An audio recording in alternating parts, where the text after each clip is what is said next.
Bonsoir à tous et bienvenue sur Monaco Info. Prenez place, installez-vous confortablement. Je suis ravi d'être votre chef de cabine aujourd'hui. À PNC aux portes, armement des toboggans, vérification de la porte opposée. J'ai toujours rêvé de dire cette phrase. Voici le sommaire.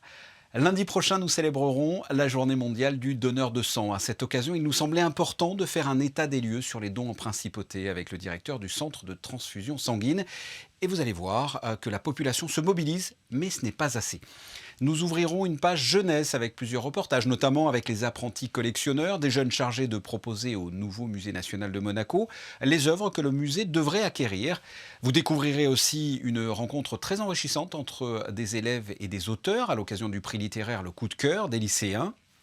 Nous irons voir le spectacle Terre de joie, que l'on peut appeler de l'art-thérapie. Cette représentation a été également filmée pour des enfants hospitalisés à Monaco et à Nice. Nous recevrons un psychologue gamer. C'est tout simplement un spécialiste qui utilise les jeux vidéo comme outil lors de ses séances. Ça nous permettra de voir avec lui les bienfaits ou les méfaits des jeux vidéo sur nos enfants. Restez avec nous, vous allez le voir, c'est très intéressant. Et enfin, nous vous ferons découvrir une nouvelle bière locale, la Monte Carlo Beer, et ça sera à votre Focus Info. Mais avant cela, recevons notre premier invité, Dr Hervé Renard. Vous êtes le directeur du centre de transfusion sanguine. Bonsoir. Bonsoir. Quel constat vous faites actuellement sur les dons du sang principauté? On en manque? Alors complètement, puisque pour vous donner très clairement les chiffres, nous avons besoin sur la principauté de 5000 poches de sang et nous prélevons 1800 donneurs. Je tiens à dire, et je remercie ces 1800 donneurs qui ont la gentillesse de donner chaque année. Enfin, vous voyez le delta entre 5000 besoins, 5000 poches de besoins et 1800 dons qui nous arrivent chaque année. Et qu'est-il prévu pour remédier à ça? C'est très simple, nous importons du sang du pays voisin qui lui aussi a ses problèmes, mais enfin il nous aide chaque année et nous fournit ce dont on manque. Qu'est-il prévu en ce qui vous concerne? Il y a une grosse opération la semaine prochaine? Je rappelle que le 14 juin, donc le lundi de la semaine prochaine, c'est la journée mondiale des donneurs de sang. Et je préfère dire les donneurs de sang parce que c'est la fête des donneurs de sang. Et effectivement, à Monaco, nous allons faire une journée exceptionnelle de collecte de sang sur le site fixe qui se trouve au centre hospitalier Princesse Grasse. Et donc le lundi, nous faisons la collecte de 8h à 14h. Et on fait toute la semaine, c'est-à-dire qu'on fera lundi, mardi, mercredi et jeudi. Pour nous, ça sera la semaine mondiale du don sur Monaco. La crise sanitaire a eu un impact sur les dons du sang? Alors oui, puisque nous avons arrêté, à cause du Covid, nous avons arrêté ce qu'on appelle les caravanes, c'est-à-dire les équipes mobiles qui se déplacent dans un camion, parce que là, il y avait trop d'espace restreint et on avait un risque de faire des contaminations. Donc on a arrêté la caravane sur la principauté et nous avons par contre augmenté les plages de prélèvement sur ce fameux site fixe qui est un très beau site. Qu'en est-il d'ailleurs des dons du sang lorsque l'on a été vacciné? Est-ce que l'on peut quand même faire un don du sang? Alors, il n'y a aucun problème, vous pouvez donner votre sang le jour d'après ou même le jour même du vaccin. La seule nuance que je poserai, c'est que si vous avez des réactions, ce qui est tout à fait normal, des réactions de fièvre, de douleur par rapport à la vaccination, là vous serez contre-indiqué pendant une semaine. Mais ce n'est pas le vaccin qui contre-indique, c'est les réactions que vous faites au vaccin. D'accord. Vous m'arrêtez si je me trompe, mais j'ai l'impression que l'on manque particulièrement de sang l'été. Est-ce que c'est vrai? Et si oui, pourquoi? Alors c'est très simple. C'est très simple puisque les donneurs, oui vous avez raison, on manque de sang surtout l'été, mais en fait on manque de sang pendant les périodes de vacances. Puisque, et c'est un peu normal, les donneurs de sang partent en vacances et j'ai un petit peu l'habitude de dire que malheureusement les malades, eux, ils partent jamais en vacances, ils sont toujours à l'hôpital. Est-ce que les jeunes viennent de plus en plus ou de moins en moins faire des dons du sang? En résumé, est-ce qu'il y a une relève? Alors, il y a une relève, et d'ailleurs c'est un de nos efforts très importants. On essaye de convaincre les jeunes donneurs à remplacer les plus anciens, puisque je rappelle que le don du sang est ouvert de 18 ans à 70 ans. Donc c'est sûr que les gens qui partent après 70 ans, ils prennent leur retraite du don, si j'ose dire, on les remplace par des jeunes, et c'est un de nos travaux très important de pouvoir motiver les jeunes. Et d'ailleurs, souvent, c'est les anciens qui arrivent à convaincre leurs enfants en fait, de venir donner. Alors, je veux faire un don du sang, très concrètement, qu'est-ce que je dois faire? Quelles sont les modalités? Faire plus de 50 kilos, avoir entre 18 et 70 ans, c'était l'âge pour pouvoir donner son sang, et puis être en bonne santé. Alors être en bonne santé, ça veut tout et rien dire, mais en fait ça veut dire tout simplement ne pas avoir une maladie grave, parce que nous on a deux obsessions qui sont primordiales en don du sang, c'est la sécurité des donneurs, il faut absolument que le donneur n'ait aucun risque à donner son sang, et si par exemple il avait un problème cardiaque, là il y aurait un risque à donner son sang, et effectivement on ne le prendrait pas. Et aussi, c'est la deuxième obsession que nous avons, pas de problème de sécurité pour les receveurs. Un malade, il a besoin de globules rouges, de plaquettes, de plasma, il n'a pas besoin qu'on lui transfuse un virus en plus. Je voudrais que l'on aborde le sujet des plaquettes. Vous ne prélevez pas les plaquettes. Alors déjà, qu'est-ce que c'est? À quoi ça sert? Et pourquoi vous ne les prélevez pas? Les plaquettes, c'est une cellule qui permet aux personnes qui saignent de mieux coaguler. Lorsqu'on manque de plaquettes, on saigne, voilà, très très simplement. Et donc, les gens qui manquent de plaquettes et qui ont des hémorragies, il faut les transfuser en plaquettes. Alors, pourquoi est-ce qu'on n'en prélève pas, on prélève pas de plaquettes à Monaco? En fait, ce n'est pas tout à fait vrai, puisqu'il y a deux façons d'avoir des plaquettes. Il y a soit effectivement avec un automate de prélèvement, qu'on appelle une aphérèse plaquettaire, et ça dure pratiquement 2 heures. Et c'est ça qu'on a supprimé à Monaco, parce qu'on n'avait pas assez de donneurs pour pouvoir être habilité à le faire. Mais on peut aussi avoir des plaquettes avec tout simplement un sang total. Demain, vous vous présentez sur le site de prélèvement de Monaco, on vous prélève tout, c'est-à-dire qu'on vous prélève ce qu'on appelle le sang total, et nous, on peut tout à fait, avec le sang total, faire des globules rouges, du plasma et des plaquettes. Et donc, j'ai souvent aussi l'habitude de dire que lorsqu'on fait un don du sang, c'est pas une vie qu'on sauve, c'est 3. Parce qu'il y aura un malade qui aura besoin de globules rouges, un malade qui aura besoin de plaquettes et un malade qui aura besoin de plasma. Mais dans votre sang total, il y a les 3 choses. Donc un don du sang, c'est 3 vies qu'on sauve, hein, docteur Hervé Renard. Je pense que le message est passé. Et n'oublions pas que dans moins d'une semaine, le 14 juin, ce sera la journée mondiale du donneur de sang, avec pour slogan cette année, donnez votre sang pour faire battre le cœur du monde. Merci d'avoir répondu à mes questions. Merci à vous. On passe au premier point info avec vous, Christine Datomel. Bonsoir. Avec la visite en principauté d'une délégation de la Commission contre le racisme et l'intolérance du Conseil de l'Europe. Bonsoir Fabien, bonsoir à tous. Oui, cette commission indépendante créée en 1993 organise des visites dans tous les États membres du Conseil de l'Europe selon des cycles de 5 ans.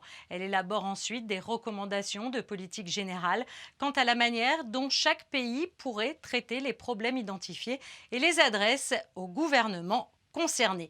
Il s'agissait de la 4e visite de cette commission en principauté depuis l'adhésion de Monaco au Conseil de l'Europe en 2004.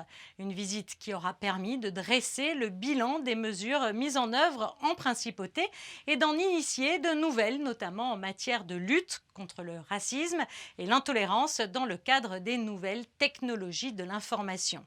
Les experts ont convenu que les situations relevant du discours de haine restent marginales dans une société monégasque pacifiée et ont souligné la qualité des démarches entreprises dans le domaine scolaire. Le Monaco Economic Board rejoint le village francophone Côte d'Azur Monaco. Oui, le MEB peut désormais faire bénéficier ses membres des événements du collectif Village francophone Côte d'Azur Monaco, un collectif qui a pour ambition de connecter en mode figital les acteurs et décideurs azuréens et monégasques de l'économie numérique durable et collaborative en lien avec les 19 pays et 85 territoires de l'Alliance mondiale Village francophone.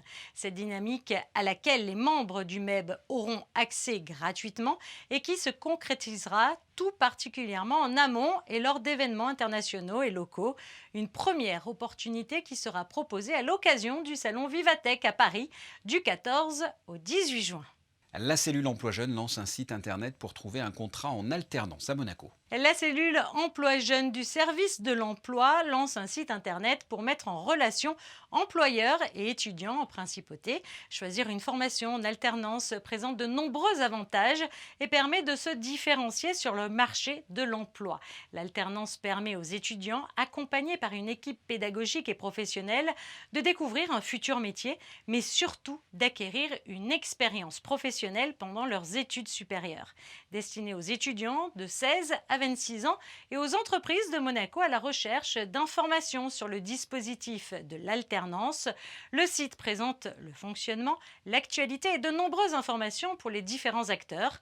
Alors si vous êtes intéressé pour trouver un contrat en alternance, il suffit de se rendre sur le site www.étudesalternance.gouv.mc. Et puisque l'on parle d'emploi jeune et d'alternance, restons dans le thème de la jeunesse. Avec les apprentis collectionneurs, nous suivons chaque année ces jeunes de Monaco chargés de proposer au NMNM les œuvres que le musée devra acquérir. Ils se sont réunis dernièrement à la Villa Paloma. Sandrine Nègre, Horacio Gaggino et Louis Borgia les ont suivis pour vous. Il est le fruit d'un programme initié en 2017 par le NMNM. Les apprentis collectionneurs permettent de familiariser les lycéens à l'art contemporain et aux différentes missions menées par un musée. Il reçoit le soutien de la Sogeda. Après des rencontres et des échanges, les élèves se sont succédés au cœur de la salle, la table des matières, pour défendre et argumenter leur choix. Moi, c'était une œuvre qui questionnait le capitalisme et qui était en rapport avec des jeux à gratter et des jeux d'argent. C'était toute une connexion avec en plus une œuvre tridimensionnelle. J'ai choisi du coup l'artiste Myriam Crocker, qui est une artiste allemande. Et j'ai choisi en fait 2 œuvres. Donc, la première, c'est une installation avec des photos en fait, de nuages où elle va poser la question de l'archive des documents. Et la deuxième œuvre, donc, c'est une vidéo, donc ça apporte en fait, une modernité puisque c'est du numérique. Plusieurs membres du jury pour écouter ces élèves, Björn Dahlström, Françoise Gamerdinger, Delphine Pastor-Hayes, Sylvain Lison et Célia Bernardsconi. Je trouve que c'est un dispositif en tout point remarquable en termes de compréhension de la mécanique de la création, en termes de professionnalisation également. Et puis c'est très instructif à l'endroit où nous sommes nous, parce que j'imagine et j'espère d'ailleurs qu'un certain nombre de jeunes gens qu'on a le plaisir d'auditionner aujourd'hui vont, certains vouloir rentrer dans l'établissement. Et on sait qu'il y a des liens à faire entre ce qu'on appelle Bac-3, Bac+3. En fait, l'idée, c'est vraiment de les mettre en situation comme un professionnel, comme je peux le faire moi-même. J'ai un comité d'acquisition et nous faisons exactement cet exercice-là, c'est-à-dire que l'équipe du musée, soit la conservation, ça peut être aussi des propositions qui émanent du département des publics ou du directeur lui-même, évidemment, qui vraiment va défendre son projet d'acquisition, son œuvre. Et l'œuvre cette année sélectionnée qui va donc être acquise est la suivante, Malque-Mère de Rita Ferreira, présentée par la jeune Inès du lycée Albert Ier. On reste dans l'univers des lycéens. Depuis 2007, les élèves de classe de seconde de la Principauté ont l'opportunité de se mettre dans la peau d'un critique littéraire. Le coup de cœur des lycéens rencontre chaque année un franc succès auprès des élèves monégasques et notamment grâce à la rencontre avec les auteurs en lice. Alexandra Pani et Alexandra Marangoni ont justement assisté à cette matinée enrichissante. Ils ont une quinzaine d'années, certains sont déjà des passionnés de lecture, d'autres y goûtent réellement pour la première fois. Le coup de cœur des lycéens permet à ces élèves de découvrir un livre différemment de ceux proposés dans leur salle de cours. Ils ont 1 an pour se plonger dans la peau du jury littéraire. Et pour les aider à cette lourde tâche, une matinée privilégiée est organisée chaque année pour rencontrer et échanger avec les auteurs qu'ils ont sélectionnés. Des tables rondes où chaque classe passe une trentaine de minutes face à l'auteur. Toutes les questions y sont permises.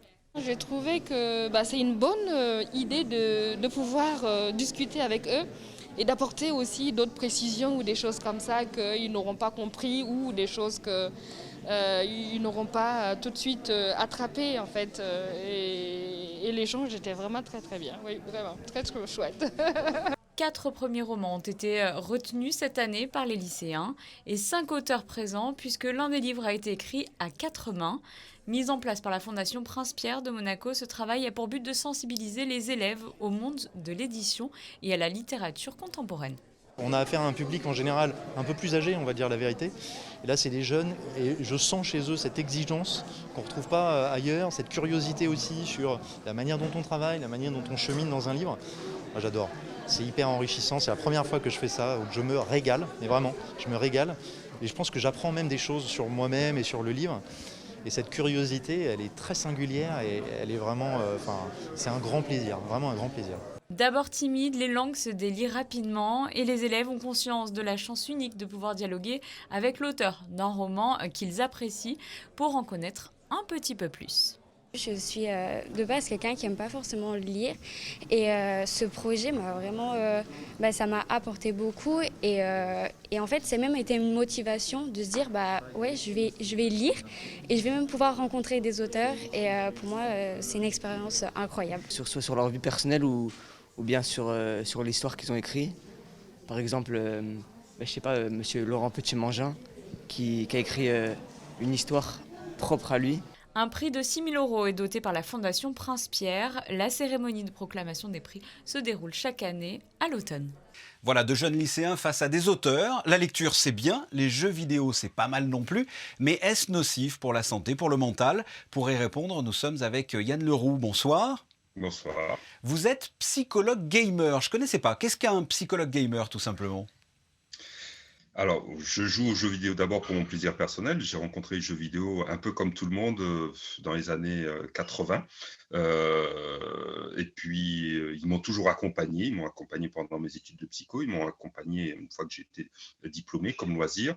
Et j'ai découvert ensuite que l'on pouvait utiliser les jeux vidéo comme médiation. C'est pas moi qui ai inventé le principe. Ça a été utilisé par les psychothérapeutes depuis très longtemps. Vous serez peut-être surpris d'apprendre que déjà avec Mario, avec la Super NES, des psychothérapeutes américains utilisaient le jeu vidéo comme médiation. On va en parler. Donc, être psychologue gamer, c'est utiliser le jeu vidéo comme instrument thérapeutique et puis pour son propre plaisir. C'est-à-dire comme instrument thérapeutique, c'est quand vous avez un jeune patient, par exemple, qui n'arrive pas à communiquer, vous communiquez à travers un jeu vidéo, c'est ça ou pas du tout? C'est tout à fait ça, c'est-à-dire que l'expérience que les personnes ont avec les jeux vidéo sont des expériences qui sont importantes et elles peuvent être utilisées dans le cadre d'une psychothérapie. Ça permet de comprendre ce que la personne aime, comment elle réagit quand elle est face à une difficulté, comment elle régule ses émotions, à quel moment est-ce qu'elle joue aux jeux vidéo, quel conflit est-ce que les jeux vidéo suscitent dans les familles. Donc, il y a tout un ensemble d'informations critiques pour les psychothérapeutes. Et puis, on peut aussi utiliser un jeu vidéo pour de vrai, comme disent les enfants. Chacun prend une manette où le psychothérapeute regarde le patient jouer. Et dans ce cas-là, on utilise les pouvoirs du jeu pour traiter les difficultés des patients en psychothérapie. Vous venez de donner une conférence auprès d'Action Innocence à Monaco. Quel message vous avez voulu faire passer?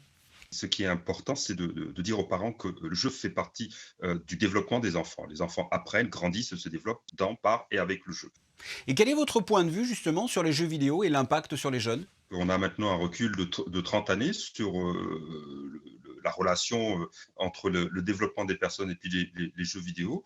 On sait que cette relation est plutôt bonne. Ça contraste avec ce que l'on peut trouver dans nos médias favoris. Mais ce que les chercheurs trouvent, c'est que d'une façon générale, les jeux vidéo contribuent au bien-être des joueurs. Alors, c'est-à-dire contribuer avec le bien-être des joueurs. Je voudrais que l'on fasse peut-être un tableau avec les points positifs et les points négatifs des jeux vidéo. On commence peut-être par les points positifs. Ce qui est important, encore une fois, c'est le jeu. Le jeu vidéo permet de développer des compétences dans le domaine de la communication. Pour pouvoir jouer à un jeu vidéo, il faut parler avec quelqu'un. Même quand vous jouez seul, vous avez tout un discours intérieur qui se développe. Je vais faire ci, je vais faire ça. Après tel boss, il va se passer ceci. Il faut que je fasse attention à cela. Il faut que je prenne mes potions de soins, etc. etc. Donc, ça permet d'être en communication avec les autres et puis ça permet d'être en communication avec soi-même. Les points négatifs, est-ce que vous trouvez des points négatifs aux jeux vidéo? Alors, passer des nuits blanches sur un jeu une fois, c'est pas mauvais. Passer des nuits blanches tous les jours de la semaine pendant 3 mois, au bout d'un moment, on rencontre un problème qui s'appelle la dette de sommeil et c'est mauvais. Est-ce que c'est à cause des jeux vidéo? C'est là où il faut y avoir une discussion serrée. De la même manière qu'il n'est pas possible de dire que de jouer à un jeu vidéo va vous transformer en scientifique, va améliorer votre compétence en anglais. Il n'est pas possible de dire que jouer aux jeux vidéo nourrit des comportements problématiques comme l'agressivité ou même est un facteur direct de troubles du sommeil. Ce que l'on sait, c'est qu'il y a une relation. La relation de causalité n'est pas prouvée et quand on trouve une relation de causalité, elle est toujours faible. Je voudrais que l'on parle peut-être des jeux vidéo violents parce que vous êtes psychologue. Est-ce que ça rend insensible cette violence des jeux ou pas du tout? Je me trompe complètement? Alors c'est une thématique qui a été développée par des chercheurs de l'université de l'Ohio, si ma mémoire est bonne, Bushman et Anderson, qui a été développée sur 10-15 ans. Et puis maintenant, on a des nouveaux résultats de recherche qui invalident ce point de vue. Et surtout, on se rend compte de toutes les publications qu'ils ont publiées pendant toutes ces années présentent des biais méthodologiques tellement importants qu'elles sont retirées des revues. Donc, pour faire court, non, ça vous rend insensible sur le temps du jeu, en fait, de la même manière que vous êtes insensible avec votre cousin quand vous le ruinez au Monopoly, qui tombe en pleurs et qui va voir votre tante. Vous étiez quand même content à 12-13 ans, ou alors on n'a pas le même cousin. De la même manière que ça peut être intéressant de faire des headshots sur ce même cousin 30 ans plus tard. Dernière question, quels sont les jeux que vous pourriez conseiller justement, qui peuvent être bons pour la santé, pour le mental, que vous pourriez conseiller aux téléspectateurs? Tous, en fait, si ce qui vous fait plaisir, c'est de jouer à la belote, mais jouez à la belote avec vos amis. Si ce que vous aimez, c'est de jouer à un jeu vidéo, jouez à un jeu vidéo. Il n'y a pas de caractéristiques qui feraient qu'un jeu vidéo serait intrinsèquement bon. C'est la rencontre entre le désir des joueurs, les opportunités, on a des amis où on peut jouer en ligne, et puis le type de jeu vidéo qui fait que ça peut être plus ou moins intéressant. Yann Leroux, merci d'avoir répondu à mes questions. Merci de m'avoir invité. Après les jeunes et la lecture, après les jeunes et les jeux vidéo, les jeunes et la musique à présent. L'art-thérapie était à l'honneur par le biais d'un spectacle-jeu qui s'appelle Terre de joie. Des musiciens issus de l'Orchestre Philharmonique de Monte-Carlo ont pu faire partager la puissance des émotions musicales aux tout petits.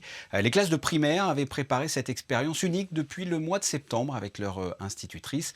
Vanessa Dessy vous en dit plus dans ce reportage. Plus qu'un spectacle, c'est une expérience inoubliable de l'intérieur, méditation créative, respiration, imagination. Sandra Meunier, thérapeute, propose un spectacle-jeu pour les enfants, dans les écoles, dans les centres médicalisés ou encore dans des endroits propices au calme. Le message que je veux faire passer, c'est que quoi qu'il se passe à l'extérieur, on peut trouver de la joie à l'intérieur. Et que si on commence à transmettre ça auprès des enfants, à l'école, on peut imaginer que ça va être des adultes plus épanouis. Désireux de partager leur passion et convaincus par la puissance des émotions musicales, quelques musiciens de l'Orchestre Philharmonique de Monte-Carlo se sont associés à l'événement. L'idée, elle est née de la rencontre avec Sandra, donc avec Annabelle, quand elle est venue présenter son spectacle À mourir de joie à Monaco, au Théâtre des Variétés. Et on s'est rencontrés, on a discuté, et à l'époque, elle était en train de créer tout ce processus de Terre de joie. Et on s'est dit, peut-être avec de la musique, ça pourrait un peu embellir et décorer toute cette histoire. Et on a travaillé, ça fait 3 ans qu'on travaille sur ce projet, et voilà, c'est comme ça que c'est né. Les enfants étaient invités à vivre des instants de joie individuellement ou collectivement, à échanger et à développer une aptitude au bonheur. Mission réussie, à la fin du spectacle, les tout-petits semblaient vraisemblablement rayonner.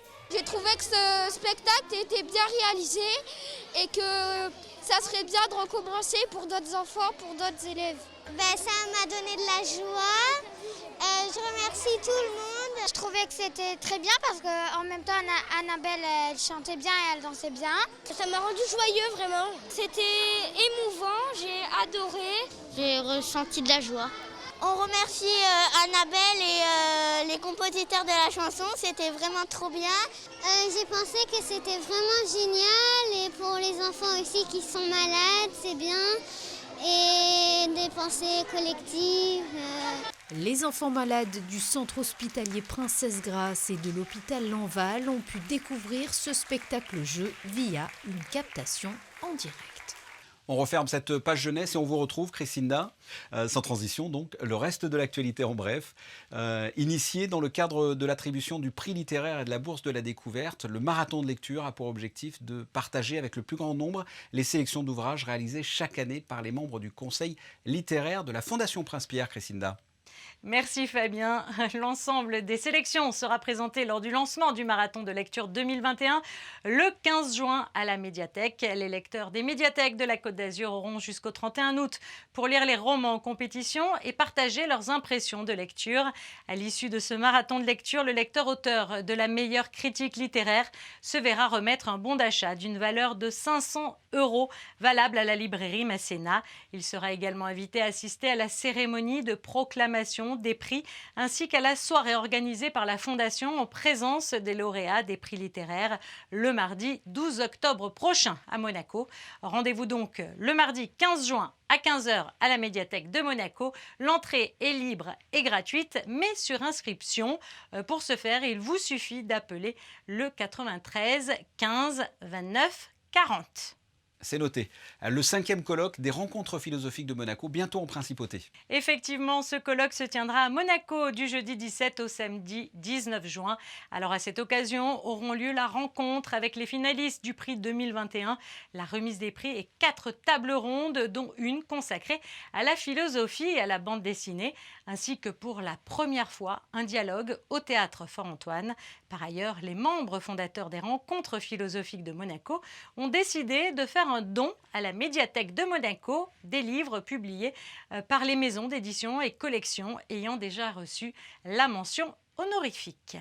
Le 21 juin prochain, la fête de la musique sera célébrée avec à l'affiche dès 20 h Fada Freddy et sa Saoul enivrante. Cette année, Fabien, c'est dans un format inédit que se déroulera cette édition de la fête de la musique, puisque ce n'est pas au port de Monaco, mais au théâtre du Fort-Antoine que sera organisé le concert gratuit offert par la mairie de Monaco.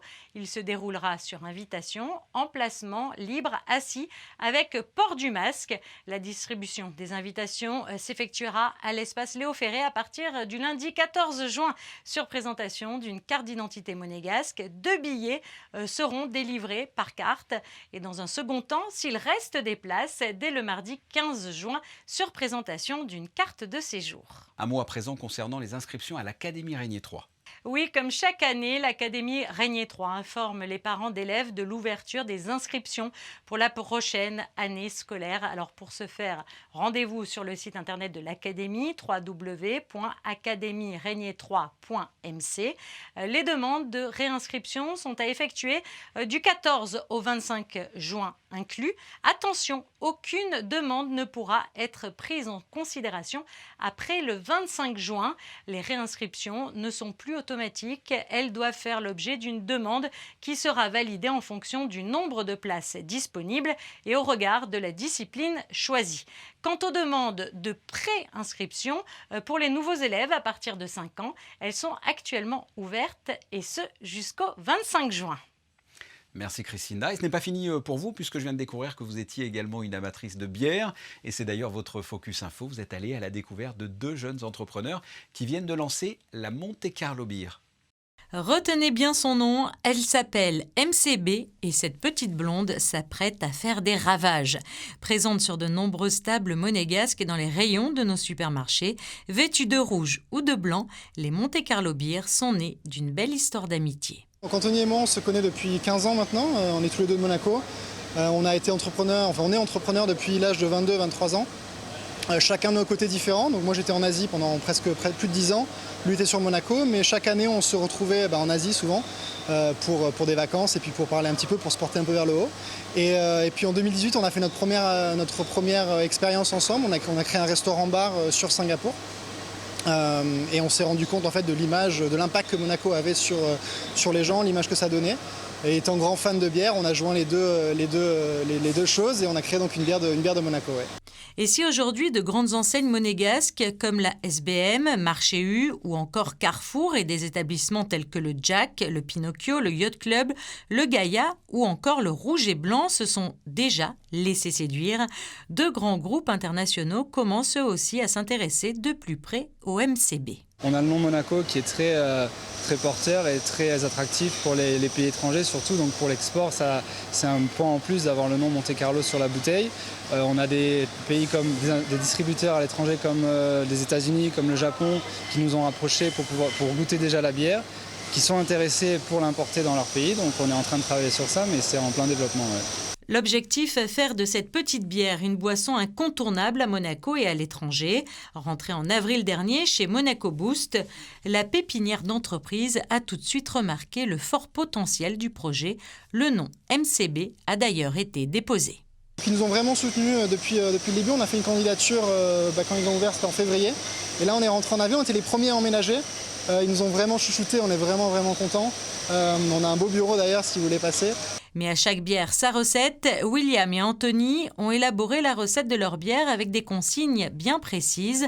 Une étape clé, la MCB a été conçue avec subtilité et amour, mais aussi dans le secret des brasseurs. On voulait vraiment créer un produit qui nous ressemble, quelque chose qui soit très facile à boire, pas trop gazeux non plus, et qui plaise à tout le monde.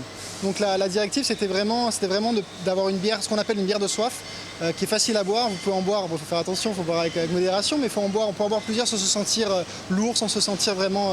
Donc on voulait vraiment rester sur ce côté-là, sur cette dynamique-là. On a cherché une brasserie pendant un petit moment, on voulait vraiment trouver un partenariat avec le bon brasseur, on trouvait que c'était important d'avoir un produit qualitatif. On a fini ici à Saint-Raphaël, donc avec les brasseurs L'Estérel qui produisent la bière Rivière à bière. On s'est de suite entendu, on a développé la recette ensemble et on est tombé sur la recette qu'on voulait. Donc on a de suite cliqué ensemble et c'est pour ça qu'on a choisi ici Saint-Raphaël. Blonde ou ambrée, la MCB répond à toutes les attentes. Pour la bière, nous, on utilise 4 ingrédients, donc l'eau, le malt, le houblon et la levure. C'est 100% naturel. Les bières artisanales, de toute façon, c'est 100% naturel. Après, d'autres grands industriels utilisent d'autres produits éventuellement, mais chez nous, c'est ça 4 ingrédients. Alors comment a été préparée la recette? Alors nous, on a 3 maltes différents, 3 paliers de température et 3 houblons. Donc on a notre recette qui est vraiment qui est la signature. Donc c'est des houblons qui vont avoir soit beaucoup plus d'amertume, soit plus d'arôme. Alors en l'occurrence, nous sur notre bière ambrée, le lancement qu'on fait, c'est une bière qui est plutôt assez douce, facile à boire et légère. Puis alors 2 bières, une rouge, une blanche. C'est quoi la différence? Alors la rouge, c'est la ambrée, donc c'est la nouvelle sortie, et avant la blanche, c'est la blonde. Donc bière assez légère aussi, rafraîchissante, très facile pour le soleil de Monaco. La blanche tout en légèreté, la rouge plus puissante, le choix des couleurs était trouvé. Rouge et blanc bien sûr pour Monaco, nous on aime beaucoup ces couleurs, puis surtout que les bières, il y a très peu de bières qui ont en packaging une bouteille blanche ou une bouteille rouge, donc on voulait se différencier non pas que sur le côté qualitatif, sur le côté du goût, on voulait aussi faire un packaging sexy qui nous ressemble et qui a un impact, qui attire l'œil du client. Et pourquoi MCB? Nous on a toujours aimé cet acronyme. Monte Carlo Beer, ça coulait de source, mais le côté acronyme nous plaisait vraiment. Et dire voilà, on boit une MCB sur la Côte d'Azur, c'était un rêve qui avait une bonne connotation. Ouais.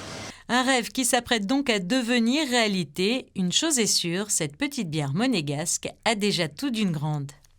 Christine, est-ce que le temps permettra de boire avec modération une petite mousse en terrasse ce jeudi? Oui, alors si vous le souhaitez, Fabien, jeudi, le temps qui s'installe est généralement clair. Mais durant l'après-midi, quelques passages nuageux sont prévus. La journée est quand même ensoleillée, parfois nuageuse. Côté température, 20 pour les minimales et 26 pour les maximales. Le soleil se lèvera à 5h46 et se couchera à 21h12. Jeudi 10 juin, nous fêterons les Landry.